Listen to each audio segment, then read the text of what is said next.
నమస్కారం NSTV news కి స్వాగతం. నా పేరు ఉషా. ముందుగా ముఖ్య అంశాలు. దర్యాపూర్ కాలనీలో మహాలక్ష్మి పునర్నిర్మాణ కమిటీ ఆధ్వర్యంలో శుక్రవారం అన్నదాన కార్యక్రమం నిర్వహించారు.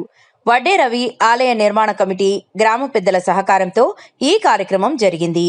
ప్రతి నెల 2వ శుక్రవారం అన్నదానం నిర్వహించాలని కమిటీ నిర్ణయించింది. అందులో భాగంగా ఈరోజు దివంగత కమ్మరి సత్యనారాయణ లక్ష్మీబాయి దంపతుల జ్ఞాపకార్థం వారి కుమారుడు నరసింహాచారి అన్నదానం ఏర్పాటు చేశారు.